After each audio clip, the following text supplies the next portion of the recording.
Lucky to Be Here is a podcast that showcases the stories of those who took the leap to build their lives and careers across countries. They share their stories, lessons, and advice to show us what is possible and what it takes to be an international student and professional. Because there is a lot that goes into building your life abroad, one day at a time. We are more than just lucky to be here. I am your host, Dr. Analia Gomez Vidal, and I know what it takes because I have been there myself. Now I coach and mentor international graduate students and professionals navigating life and career transitions across industries and countries through my company, AGV Services LLC. Join our community to continue our conversation in between episodes and receive my career development reflections and resources through our Patreon at patreon.com/lucky to be here. Paid subscribers also have access to monthly live chats and behind the scenes updates. Welcome to Lucky to be here. I am really glad you are. Today, I'm really excited to welcome Nicole Moreno-Deinzer. Nicole is a serial entrepreneur, storyteller, and digital nomad from California who earned her bachelor's degree in communication studies from San Francisco State University and later completed an MBA in marketing at Mills College. She founded Epifania Culture Magazine and co-founded Mode Branding to help BIPOC women build bold personal brands. And her work has been featured on multiple platforms and at events such as the Alt Summit and Romance Writers of America conference. As she turns 40, Nicole is traveling abroad for a year, continuing to write, work with clients, and inspire others to live with joy, authenticity, and purpose. Welcome to Lucky to Be Here, Nicole. Thank you so much. I'm so excited to be here. It's also really weird when anyone reads your bio because you're just like, oh, like you want to be humble, but at the same time, you're like, oh, yeah, I have done stuff. Like, it's one of those things.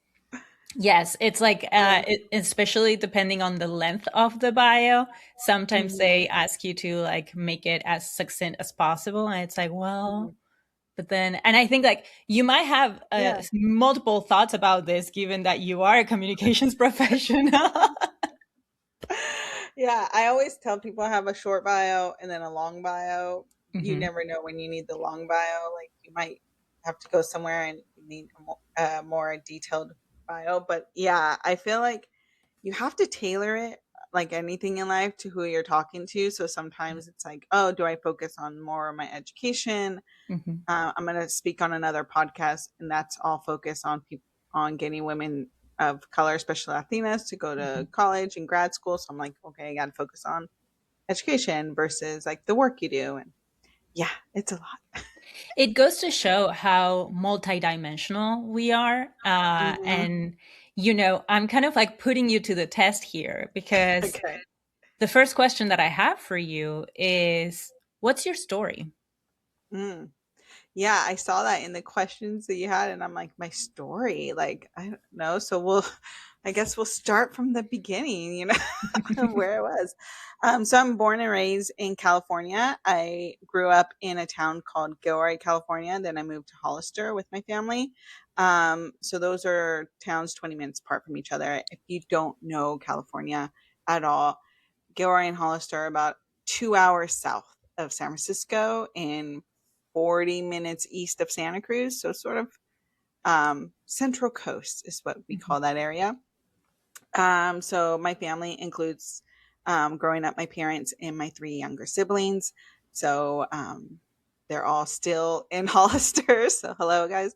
And then yeah, so my life started there. Went before I went to San Francisco State, I actually went to community college first. Um, my parents, I was a very willful child. Why I was like, I want to do this, and my parents were very supportive of college. My dad is a high school or was a high school teacher. My mom worked management in a lot of retail, and so they both really supported education, and they both knew I was the kid that wanted to go to college.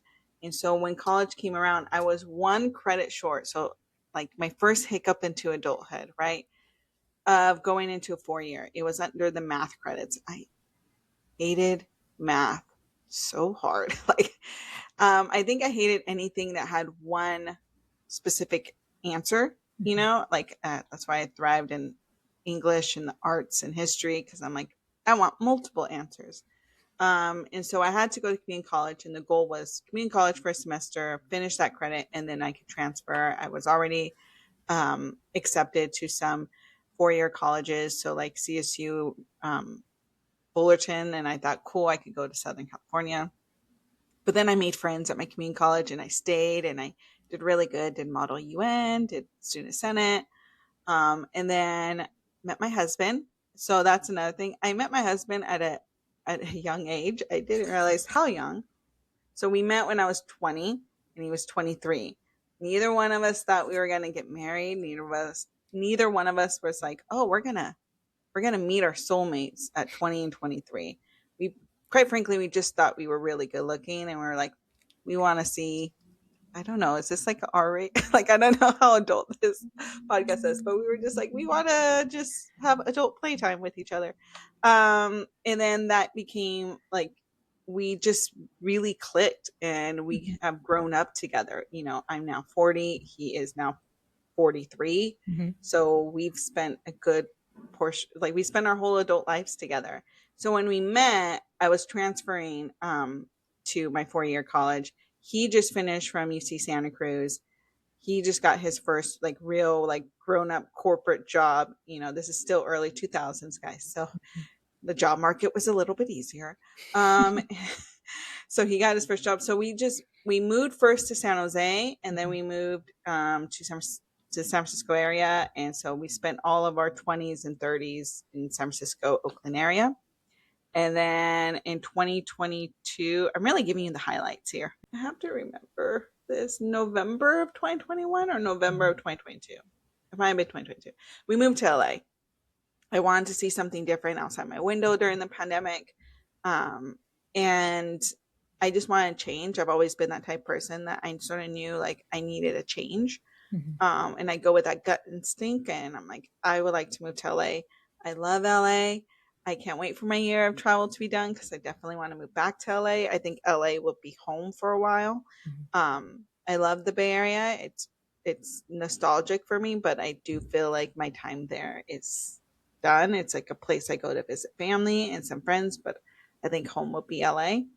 And then I turned 40 and decided to travel. And throughout I totally bypassed like starting my businesses and traveling. So this isn't my Mhm. first time traveling. I've been traveling since 2009. Every year I do like some type of trip. But yeah, that's the highlight. That's my story, I Yeah. guess. Thank you for sharing that. And we already spoiled the end of the movie, or at least like where you're at in the movie, because Yeah. we have already shared that you are doing, like your 1 year of travel. But from what you share in your story, it's very much a story of kind of like local Hmm. life, right? And so like even the changes that you had in terms of like moving from the Bay Area to LA and so on, like it's still within like California. Hmm. Um, so the first thing that I'm very curious about, besides all the logistics that we will definitely talk about, but the first Yeah. thing that I'm curious about is like, given that context, Hmm. when was that first moment where you noticed or felt that the idea of spending a year abroad was Hmm. more than just an idea? Ooh, that's a great question. So I started thinking of this in 2023. Mhm. I remember I was just sitting on the couch with my husband. We were just watching a show, and I've always been the type of person that I'm like, I need a goal. Like I need something big to do. I'm a very big picture person, you know. And I've had to train myself to be more detailed oriented because of having businesses, but and I'm like, I started a business, closed the business, started a new business, got married, finished grad school. So I felt like all the big goals were done. The Mhm. next big goal is to, adopt and buy a house in California. So those both take time. And those were both goals that I would have to do with my husband, right? So we have to collaborate on that. And I really wanted a goal that was just like mine, that I could have full control over. And it's not to say like, my partner's controlling, but it's more of like I spent my whole life having to collaborate, from having siblings to roommates to a husband. Like every decision I make has an impact on someone else, right? And so I really wanted something that just was mine. And I'm like, what can I do? And I've been watching a lot of videos on like traveling. I love to travel. I like getting new tips.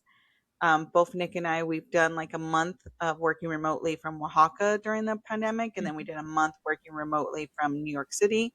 And that was something I was always more curious about. Of like, ooh, let me like, I wonder how I could do this, like work remotely from another location, then come back home.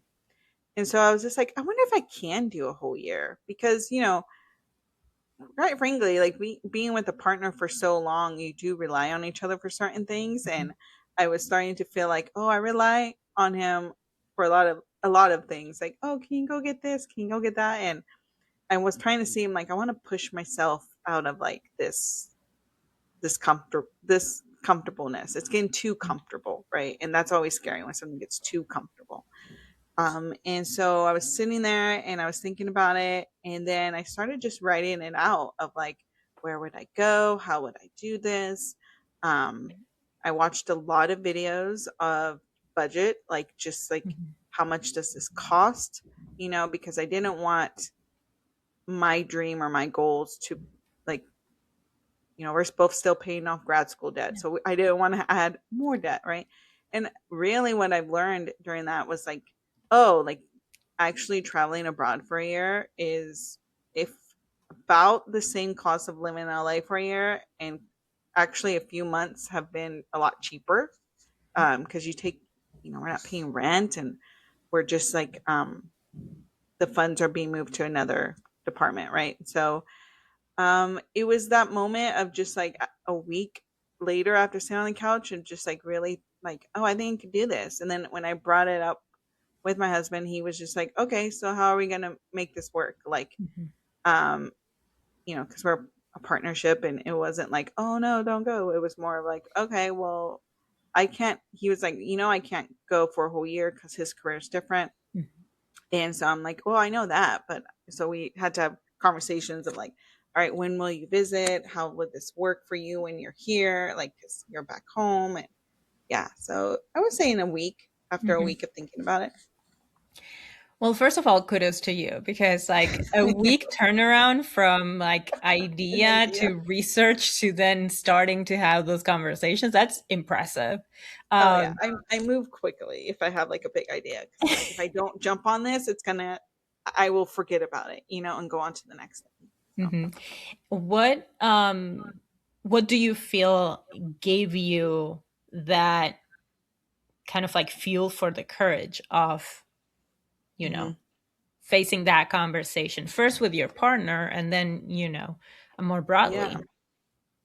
Uh, um, I guess the courage really came from knowing that I'm not doing this to like hurt people. Like, I'm not leaving anyone. I'm not running away from anything. I just generally want to see if I could work and live in other countries. And also I just knew after traveling for, since 2009, I was like, I'm getting older, right? Right now, my body's still pretty good. Like I'm still very much able body. So I also knew I'm like, if I keep pushing this off, like people push things off until like they're retired or whatever. I'm like, I've been to so many countries where if I wasn't able body, like I couldn't actually enjoy this, right? There's a lot of countries that, aren't going to have like sidewalks and elevators and stuff like that. And so I'm like, this is like the best time for me to do this. So when I come back, I could go into the next chapter of my life, which is like living in my 40s. If I keep pushing this, I'm gonna have more resentment, more regret, and I try really hard to not to to live a life where I regret the decisions I make and not regret the decisions I didn't make. So Mhm. hence why I aim really big on a lot of things. I'm like, let's just go for it. If it doesn't work out, at least I can say I did it. Yeah, and it sounds from what you're describing that the seed of the whole idea was basically to find this one project that was by you and for you. Hmm. Yeah. Um, so before we go into, like what happened after that the initial conversation with your husband, um, what was growing up? What was the culture around travel in your family? Oh, yeah. So I think my everyone in my family might have been interested in traveling, but we didn't travel, right? So we grew up very middle class California. We did a few trips. I think we did like 2 trips to Disneyland when Disneyland was affordable for parents to take 4 kids to, and we every summer we would drive to Texas because my dad's side of the family lives in Texas. Mhm. So that was our trips. Every summer we would go there and we stop along the way. Sometimes we'll stop in Vegas. So we were very much those little kids just running around Vegas. Um, and then that was our travel. I think Mhm. travel was something that was thought of as adults we can do. Like there wasn't any conversation around like don't travel, but there was more of like it's so it's so foreign. It's so maybe there was this fear of like expensiveness or like where would we go? And then I also think there's just some people in my extended family um that are just scared to go into an area where they're the only one of them, right? That's and I get that. That's a very terrifying feeling, especially as we're living in this particular political climate. And so I totally understand that. And for me, I'm like, well, I don't mind. I'll be the only one. But I think it was just like, let's stay where we know people and we Mhm. know the culture, and not even the culture of like the race people, but the culture of the town, the culture of the state. And so I think my family really just stuck to certain states that really had family in there. And I've been the kid that's sort of like, let's push like the envelope, let's go a little further. But yeah, so we would just do a lot of like local travel. Disneyland, we would go to Santa Cruz, we would go to Monterey, um, and we would do like some weekends in San Francisco. That was like you know, a long weekend, and then go to Mhm. Texas. But it wasn't like, oh, we're going to Europe or, Yeah. Mexico or South America. And so you mentioned that before having this idea of like the one Hmm. year of travel, you had been consistently kind of like developing that practice of the annual trip. So how did that come about? Yeah. So my husband was more of a traveler when we Mhm. met. So he already went to Europe by the time we met with his mom once. He went to Germany with his dad once. And then he been to Vietnam with one of his good friends once. Um, and so he had this travel bug. He liked to explore. And I've always wanted to explore, but I didn't know what was the first step, right? And so we did a lot of smaller trips when we first met, like all through California. And then 2009, we both had like our big kid money, right? We were both in our first like really good job, so we could do a trip. But we were still young, so our summer vacay was like from work, like a week or 2 weeks. So we went to Italy. That was our first big trip together. And then we realized that was something we both valued. So we might not spend money on X, Y, and Z because we're trying to spend money on a trip. So we would always be going, we always went somewhere. Even during the pandemic, we would travel. We actually traveled a good amount to like Mexico. It just worked out that way. But we would always do like a trip, and we would always have this conversation where we want to go. And I remember like my parents were really shocked that I was traveling like so much, and they were I think they were proud and they were happy, but they were Mhm. also just like, oh, be careful. Like, and that's like a pet peeve of mine. I tell my mom all the time, I'm like, stop telling me to be careful. Like, I'm fine. Like, and because to me it just rubs me the wrong way, but her and I, we have conversations about it. Um, but yeah, so we just started to do these trips, and we started to also learn how each of us were as travelers. And then as we got older, like what do we each value as we get Mhm. older? I realized I would always pay a little bit extra for comfort. So that way the next day is easier. So, like, for example, instead of paying $100 for a hotel that's like down the street from the airport, but Mhm. you still have to get an Uber, right? So it comes out to 150 anyhow. I would do a hotel at the airport for 150, especially if I have to fly out the next day and my Mhm. flight's early because I'm not a morning person. Like I Yeah. would always, so I learn little things about myself that Mhm. way. What I enjoyed the most about like, what you're describing is like there are two layers to this. Like there is the self-awareness that you develop over time of like Mm-hmm. what is the things that you value most. And I'm just like you. It's like if I can afford it, I would rather prefer comfort as part of the Yeah. process. Um, but there is also like kind of like the interpersonal element of in some ways it sounds like as you both met early in life, like your husband and you kind of like found that way in which like he expanded the horizons of what was possible. And so like you both kind of like developed that practice over time. Mm-hmm. And then you are the one who's coming up with the idea of like doing the 1 year. Yeah.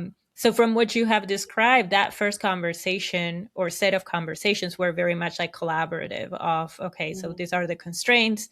How would we go about it? And like you would Mm-hmm. like share about the research that you had been doing. Um, what happened next? Mm. Yeah. So what happened next was I had this Google Doc and I just kept adding to it of like a checklist of, and I was very, okay, by the way, that checklist, look back on it, I laugh. I had so many high goals before my trip. I'm like, what was I thinking? But basically, I had a checklist for things that I needed to do before the trip, Mhm. right? And so maybe like from logistics of like, oh, like a month before, like make sure the internet, whatever, is cut up, turn it off, and then I need to buy the X, Y, and Z for the trip. Um, I had this checklist. I also had, like, oh, maybe like work out a little bit more. So I'm like in a better physical, Mhm. and my body's can handle the trip a little bit better. I had checklist beyond checklist. And then I was also researching like best places for digital nomads to work from because there are certain countries that people have suggested, but Mhm. they're fun vacation spots. They don't have the infrastructure to like work there. I'm like, I'm living in Mhm. this country for a month. I need there to be like an environment where I can like go hang out with people and work, right? I can't Mhm. just like live on a beach. I would love to live on a beach for a year, but no work will get done. And also, like those pictures of people working on the beach, I'm like, that's so unrealistic. I have tried that. Sand gets all over your laptop. It's just not make sense.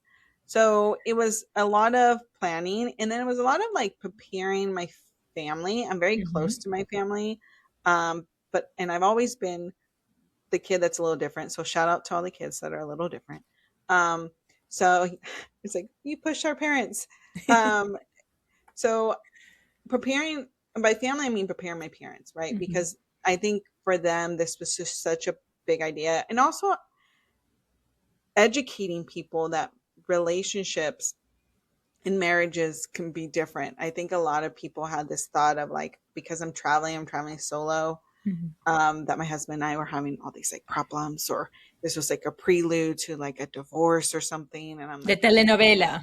yeah. And I'm like, I would love that. I would love that. But, I could do some production value. We could definitely Mhm. create a show for you if you want, but you have to pay us. So it's just like, I had to like,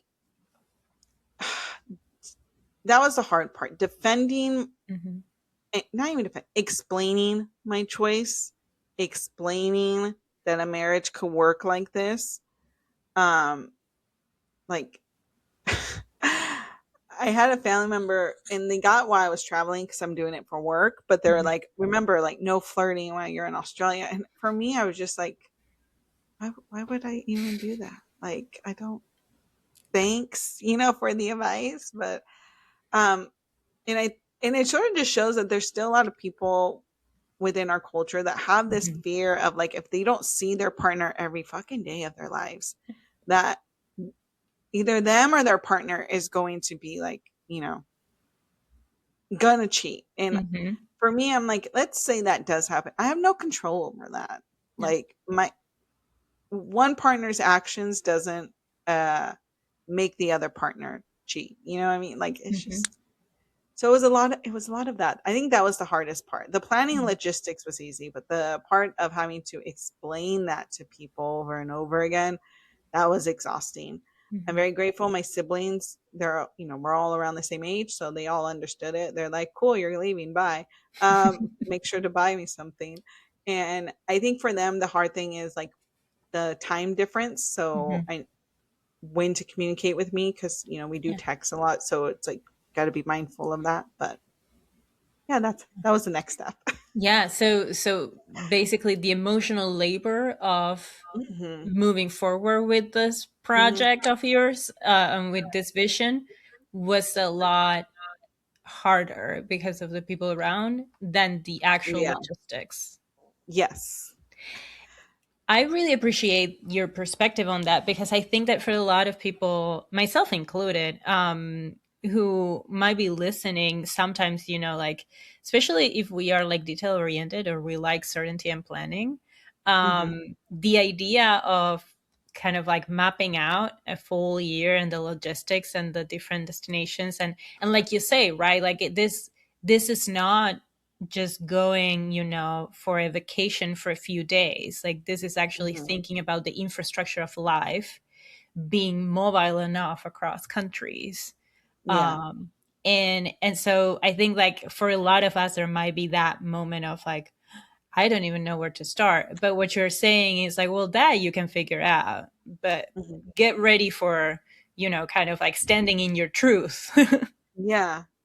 Yes. Like, that's such a good saying, standing in your truth. I love that. That was hard. That was like one of the hardest things to try to explain. And by people, I mean like older people. Like my Mhm. friends all understood it. And my siblings and my cousins my age. It was like just the older people in my life that, within our culture, like it was just such a hard thing for them to, um, you know, wrap their heads around because Mhm. I am 40, right? So this is traditionally the time where you're supposed to get even more serious, right? You Mhm. buy the house, you have the kids. Like this is supposed to be something you do when you're like in your 20s and you're like, I don't know, running around Europe, backpacking and drinking.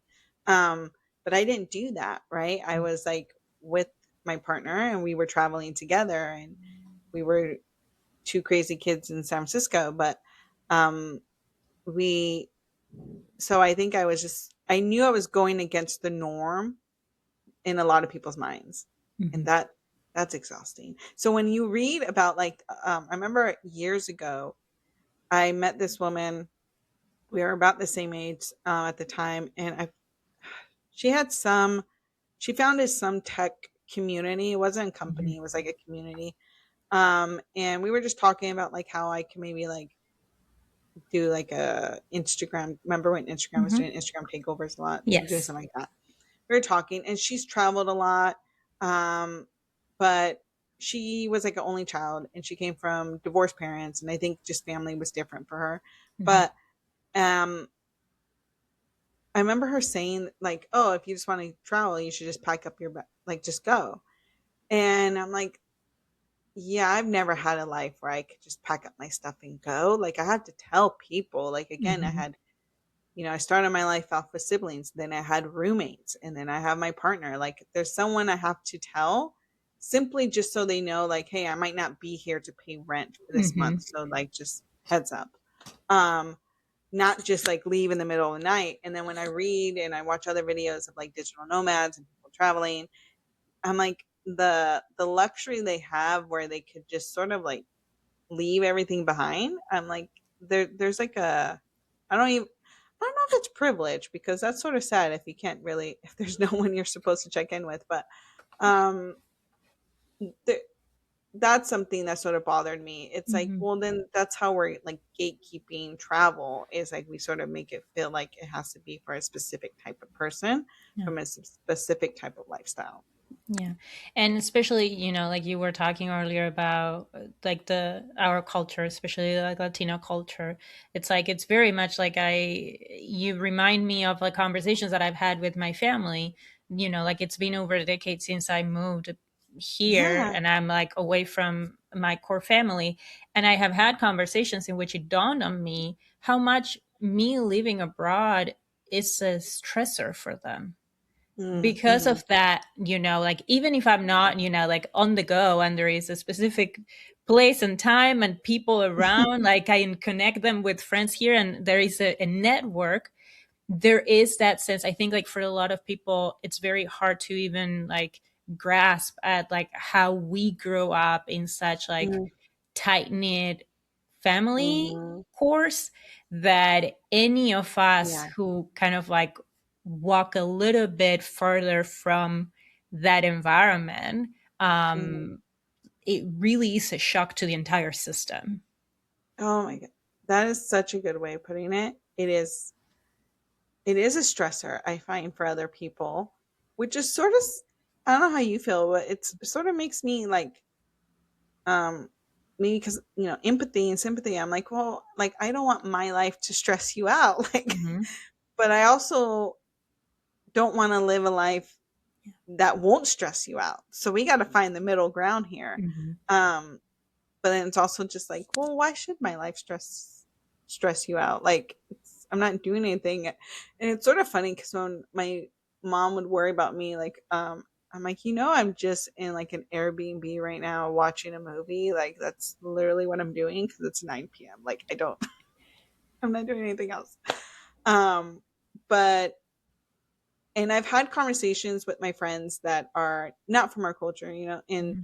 just explaining to them, like, me just um stepping out just like a little bit, right, was so much emotional work for me. Hmm. So for them to understand that, like, just like you don't realize, like, me being here took a lot of conversations versus you being here was just like the norm, right? Your family Yeah. doesn't really expect you to like talk to them every Hmm. other day, if that.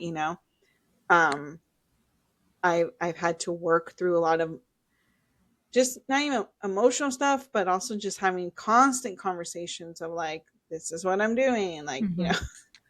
so. Yeah, like hand holding people through your Hmm. own journey. And I think that, I, I I think that so much of what we are discussing kind of like goes back to the idea of like boundaries, but not Hmm. just, like blanket statement about boundaries. It's about like the ingrained negotiation that we go through as part of the Hmm. environments and cultures that we're a part of when we are like looking for those opportunities and spaces and times so that we can think about like what is it that I want for me by myself, and at the same time care and love and continue to nurture Yeah. the communities that we're part of. Yeah. uh, yeah, it's sort of interesting because like one of the I've seen the benefits, I guess, of me being of doing this and doing the hand holding and doing the emotional labor because it has made um you know older people within my family understand a little bit more, maybe my siblings and my cousins that are younger than me, like their Mhm. lifestyle choices, right?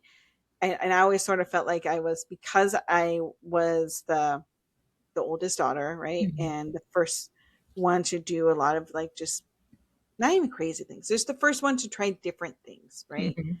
um it opened the door, I think, to for the older people to be more understanding of the younger people in my life when they do something that's out of the ordinary. Yeah. Like it expands the scope of what's possible in multiple Yeah, directions beyond the one that you're taking. I'll tell you.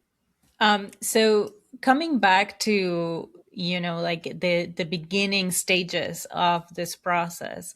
So right Mhm. now we're recording this while you are in Sydney. Yes. So what is the itinerary like this year? Mhm. Walk me through the list of countries that you are have been going But through and will go through. yes, yes. Okay, so I'm currently in Sydney. Mhm. I've actually been in Australia is the country I'll be in the longest. I wasn't expecting to be in Australia this long, but my husband was originally going to meet me in Bali in like 2 weeks, but Mhm. he is actually going to meet me here in Australia because he wants to check it out, and then we go to Bali. Mhm. So I'm going to be in Sydney until like March 15th. Currently, while we're recording, it's February 21st for me, February 20th for everyone back home. So, um, and then afterwards, Bali, and Mhm. then I'm gonna make my way back to Europe. I'm gonna try Southern Europe first, so Mhm. Southern Greece. That wasn't on the plan, but I've only packed summer and spring clothes because winter clothes are too heavy in the suitcase. So I'm trying to like hit places when it's still warm, right? Mhm. So after Bali, making our Mhm. way to Greece, and then I'm gonna make my way up to Vienna, Austria, because I want to stay there for a month, Mhm. and then it will be summertime, or it'll be that should be around May, Mhm. um, end of May. I will probably go back home for like 2 weeks. I'm gonna pick up my niece. Mhm. She's 16, and we are going to go to Ireland. So it would just make it easier for me to fly back there and then fly with her. She's never flown before, Mhm. and I don't think anyone, everyone else in my family works like a 9 to 5, so it will be hard for them to like plan this out. So I'm like, I'll go there, pick her up, we go back to Ireland, and then either she'll fly back home solo or I'll fly back home with her. And then I do a trip with my niece, my other niece who's 18.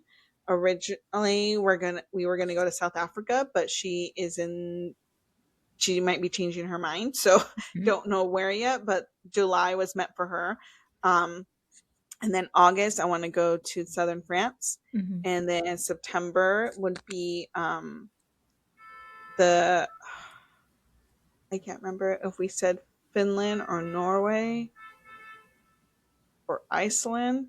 One of those countries. I gotta look up my notes. Mhm. Um, for my nephew, Yeah. he's 20. He'll be 22 this year, and so he wants to see the Northern Lights.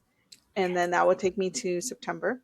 And then October, I will just spend a month in New York City, and that will conclude my year because I started it last October. Mhm. So, yeah, so I have a few months of where it's just me, and then come the summer months, my nieces and my nephew, I promised them I would take them somewhere. They're my sister's three older kids, and Mhm. so because my sister she had her kids young, I was young, and so I they were like my first like group of babies. Yeah. And so I promised them I would take them somewhere because I'm trying to expand their mind now that they are a little bit Mhm. younger, so they will feel comfortable going somewhere, and whether they like to travel or not later on, but at least they can Yeah. say they went somewhere. I did something similar with my youngest sister. We're 12 years apart, so it was a lot easier for me to do something for her because when she's 18, I'm already like in my 30s, right? Mhm. So I took her to Spain. This was years ago. She's 29 now, so about 10 years ago. I took her to Spain when she graduated from high school. So I'm trying to pay it forward with Yeah. people that are younger than me.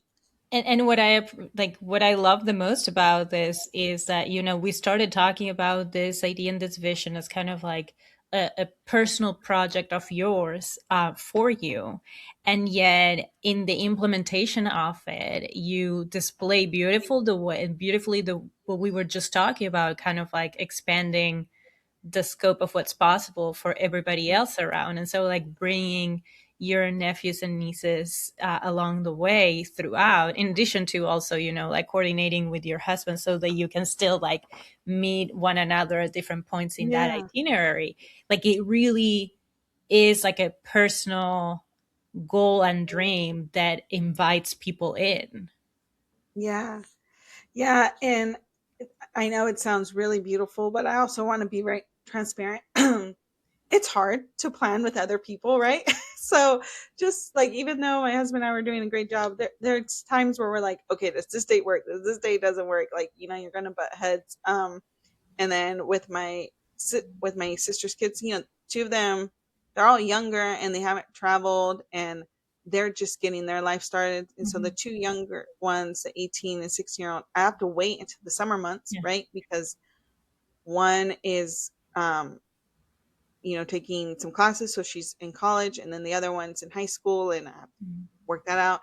And then now they all have part-time jobs, so I gotta let encourage them and empower them to like let their bosses know I'm going to be gone for so many Mhm. weeks. So that's another conversation to have with them. Sort of teaching them how to be adults. Yeah. Um, and speaking of that hardship, you mentioned some of the things that you had in mind in terms of, okay, like making sure that there are specific parameters or things that make to the infrastructure of you being able Mhm. to, like work from there and kind of like have a life that it's beyond just like the tourist part of visiting a space. So the first question that comes to my mind, and we haven't touched on yet, is, as you mentioned and we talked about, like you have your own business, but like you don't stop working just because you're changing locations very Mhm. frequently throughout this year. So what was the bare bones structure that Mhm. you had to make sure that you had in place to continue with your professional life while you're also going through this experience? Yeah. So I currently have my branding company, a Mode Branding, with my business partner, my Mhm. co-founder. So that was another conversation I had to have, right? Mhm. Hey, I'll be traveling, so how can we make this work? And will this work for you, right? Because it's her business, it's her life Yeah. too. And so I basically we decided that I would do a lot of like the back end stuff, like and I'm a little behind on that, so I got to do that this week. But doing any type of like website updates, I finish our profit and loss statement, like create any social media posts, pretty much anything that I can do, like without like a specific deadline, Mhm. and making sure like that's my main thing. Her main thing is still going to be like facing the clients, right? And I'm like, if I could attend the meeting I will, but I don't want us to fight trying to find a meeting time that works for me, Mhm. because I don't know where I will be, right? And Yeah. so even if I'm somewhere where it's the perfect time, I don't know if Wi-Fi is going to be great. So I'll come if I can come, right? So Mhm. pick a meeting time that works for you too. So those were some of the bare bone conversations we had to have. As for like hardware, like what I needed to make sure I had my laptop. I wanted my laptop stand. I wanted to be in areas where I knew there might be some co-working places if I ever Mhm. needed a co-working place. Also just to be around people, so I'm not just always working from my Airbnb. Um, I have my mic and I create a lot of content, so I have a lot of cameras as Mhm. well. But I know for me, I need to be in places where there was also other digital nomads, other people that Mhm. understand the work I'm doing, so I could feel like there's a sense of community in the city. Mhm. And then there's also that infrastructure, right? There's Wi-Fi, there's co-working places that I could go to, and then making sure whatever Airbnb or house I'm staying at has some area where I could work from, right? Whether it's a desk or a dining room table, like there needs to be a separate place where I could work from. Mhm. So I'm not just like always working from like a couch or something, because that can get very Yeah. uncomfortable for the back and just doesn't Mhm. make you always feel super focused. So yeah. Yeah, the ergonomics of it all. Yeah. Yeah. Um, so those are very helpful kind of like features or parameters that help Mhm. you, like narrow down a little bit more the options. Um, but at the same time, the world is a big place. So how do you start kind of like narrowing down, okay, I'm going to aim for going to this one city or to this one Mhm. country, and kind of like put like let that itinerary take shape? Yeah. Okay, so I first started it off thinking of what was the first country I wanted to go to. Hmm. And I picked Sicily because I've been there before. So it's the only country on this year abroad where I'm going somewhere where I've been before, Hmm. because I loved it. I love Palermo, and I sort of had an idea of how the city flew. or float. So I was like, let me start there. It's like, putting my foot in into the ocean, right? Just a little bit. And I picked a location. So this is another thing. When you're planning to travel long term and you're also going to work, you have to ask yourself, where do you want to put your budget at? Is it going to be on accommodations Mhm. or transportation, right? That's like the number one thing. So accommodations means if you put most of your budget there, you can stay closer to the city central, whatever the Mhm. city central is. And that then you're not using transportation as much. You can walk around a good amount. You can see a little bit more sights. And you may get a smaller place because you're closer to the city central versus if you go out, right? You pay less, you have a bigger place. Um, but then you're spending a lot of your money on transportation. And because I knew Sicily, I knew the transportation wasn't that reliable. The further you go out, like the buses, they Mhm. come when they feel like coming. So I picked a location that was pretty central. So I was able to walk everywhere. I did not spend any money on transportation while I was in Mhm. Sicily. I walked everywhere. I got to see sights, and I picked this a great apartment that I could work from, but it was also very comfortable, so I could get used to the time difference and sleep. Mhm. From there, from Sicily, then I decided, okay, if that's where I'm starting, what are the countries nearby that my flight is easy to? That was Mhm. another big thing. Wherever I'm at, I didn't want the flights to be ridiculously long, Yeah. right? Because then that just takes a day. So I was looking around like Sicily, and I was like, what are some countries I want to go to? And Croatia was one of them. It was a quick flight, and I was like, oh, I've always wanted to go to Croatia. And then I researched Croatia. I went to Split, and that was a small town too, or that was a smaller town. It was a little bit colder. It didn't have the same vibrancy as Palermo, but Mhm. I got a lot of work done. I got to see a lot of cool sights. So Mhm. that's how I decided. Like, pick one, then try to find countries nearby that you want to go to. Like, you don't Yeah. want to settle. And then I went back home for the holidays and my sister's wedding. And then I was like, all right, when I was back home, I was like, I'm going to be leaving in January to continue my travels. I want to go somewhere where it's warm because packing winter clothes is so heavy. Mhm. And then that sort of makes you sort of stuck just with winter clothes, right? So I was like, where is it warm? And I'm like, Southern Hemisphere. We're going to, I went to New Zealand first. Then Mhm. originally I was like, Australia in February. So I had a few weeks in January. So again, I looked at Australia. I'm like, what countries are nearby that if I fly to it, I could be there for a few weeks, then fly to Australia. Mhm. I'm like, New Zealand, we're going to New Zealand. Um, and New Zealand was one of those countries that was not even on my list. But Mhm. I was like, I need a place to go for 3 weeks before I go to Australia. And they're both warm, and I really loved my time in New Zealand. New Zealand was very relaxed. It was Mhm. the most relaxed country I've been to so far, meaning I wasn't networking a whole lot, but I Yeah. was exploring nature. I got to have a lot of quiet time with myself. I got a lot of like just work done because there Mhm. wasn't a lot of distractions. And then came to Australia. Still want to try to follow the sun, so that's why we're going to certain countries in certain months. So that was another thing. I researched like countries that were best for digital nomads, countries that are the warmest during these months, and I Mhm. did so many lists and figured out where do I want to go. Where I live in California, it's really easy for me to fly to like Mexico, Central Mhm. America, and part in some countries in northern South America. Yeah. Like, it's a quicker flight. So I use this year abroad also to figure out, I want to go to countries that are really long flights away, Mhm. um, and get those done sort of first. So if I never make my way back over here again, I can say I did it, and then spend the next few years exploring more South America. Yeah. So that was my thought process. That I makes don't a lot know. of sense. Yeah, I hope that answers your question.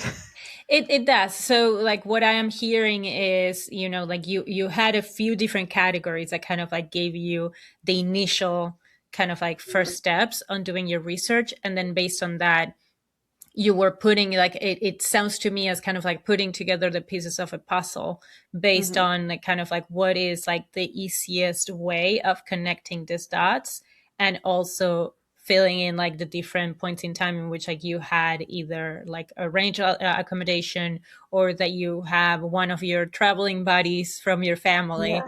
that you also need to Mhm. coordinate with. um, Mhm. so the question that comes up for me, and I know that we're getting closer to wrapping up here, is what is one thing that you thought was going to be a big challenge that did not, like it was not such a big challenge, and what was Mhm. one thing that you felt was going to be very smooth sailing and turn out to be a bigger challenge that you foresaw? Yeah, I thought my sleep schedule was going to be really hard because Hmm. I'm like, I'm going to all these different countries at different time zones. It is not. I think I just allowed myself to, like, if I need to sleep in, I sleep in. Hmm. And I think that's hard when people are traveling for a year. Like, we have to give ourselves permission to have rest days because I think we feel Hmm. like, oh my God, we need to be out and do all this stuff. And it's like, no, like you're like still living your life. So it's fine. Hmm. So my body has been able to adjust to the time differences pretty easily, which I was very grateful for.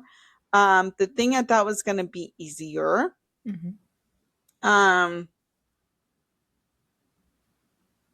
meeting more digital nomads along the way. It's a little difficult because you have to, like, I put myself out there and I've Hmm. been able to hang out with friends, but it's to find the consistency, right? Yeah. There's all these digital nomads apps, but people aren't consistent on following up, Mhm. or you hang out and then you don't hang out again.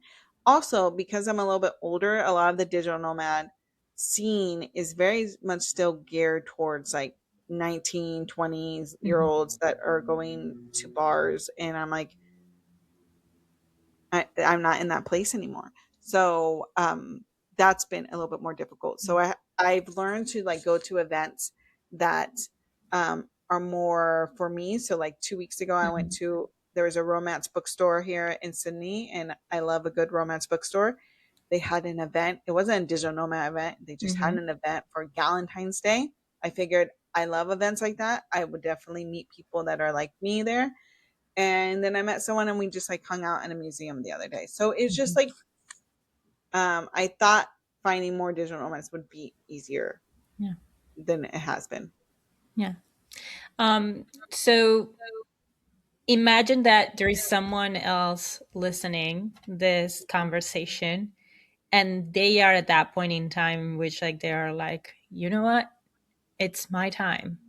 It's Hmm. time for me to like get started. What would be one piece of practical advice that you would like to share with them All right. Like in regards to traveling to or just, getting started on putting together their own version mhm. of your 1 year? Oh yeah, go where you want to go. Everyone's travel experience is different. I've met so many women that are traveling during this time, and we've all been to different countries, right? So you go where you want to go. I think if you watch a bunch of videos and you're like, I need to go there, I need to go here, like, no, like go where you need to go and go where your budget allows you to go. Mhm. Um, and enjoy it. Enjoy the time that you have there. It doesn't have to be a whole year. You could do 6 months. You could do, 3 months of slow travel, go back home for a few months, and then go back out again for 3 months of slow travel. It could work out however you want it to work out.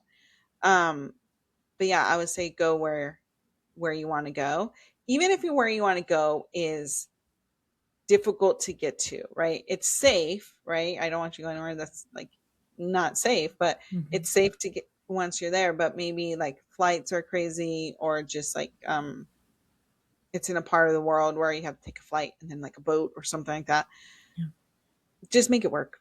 You'll enjoy it once you get there. And then the hardest thing of traveling is the transportation. So just getting Mhm. wherever you want to go. Once you're there, it's fine. It's just getting on the plane, onto another plane is the most exhausting part. Um, I feel like this episode could go for like 3 hours because I have I so know. many more questions about like the We could do details a of it part all. 2 and a part 3. We might actually. I'm actually just warning you right now, and I Okay. know, and I expect like people listening to also send us like their comments and questions and etc. And we might just do a second part for sure. But to wrap Yeah. up today, um, if you were to meet the version of you that was sitting on the couch and starting to be like, there might be something here, Mhm. what would you like her to know? Uh, that it's not selfish to travel. I think that would be the number one thing. And that I think I was so worried about finances of it Mhm. that it will work out. Like I've life has been that way for me. It's like when things seem impossible, right at like the cutoff line, they become possible. And I'm Mhm. like, it'll be fine. Um, I would tell her that. Excellent. So, last question: where can people find you and follow the rest of your journey? Yes. So you all can find me mainly on Instagram and YouTube. I post videos on YouTube once a week. And then on Instagram, I'll post stories every day. You can find me on Just Nicole Co. So that's JUST Nicole CO on Instagram and on YouTube. You could also find me on my website, justnicoleco.com. And that's where you could sign up for my newsletter. I send out a newsletter once a month to summarize my previous travels and just to give people more in depth. But I think if you really want to see my travels, YouTube in the newsletter would be like the more in depth, and Instagram stories is like what I did that day. So Mhm. yeah, Excellent. And we will share the links on our show notes as well. yeah. Thank you so much for your time Thank today, Nicole, and you. for sharing your story. And I Thank definitely look you. forward to continuing following your journey. Oh, thank you so much. I'm so excited to be here. Thank you. That is the end of today's episode. Thank you for listening to Lucky to Be Here. I am your host, Dr. Analia Gomez Vidal. If you enjoyed this conversation, make sure to subscribe to this podcast wherever you're listening and leave us your review. Join us on Patreon at patreon.com/lucky to be here to continue our conversation and to get my reflections and resources for career development too. See you next time.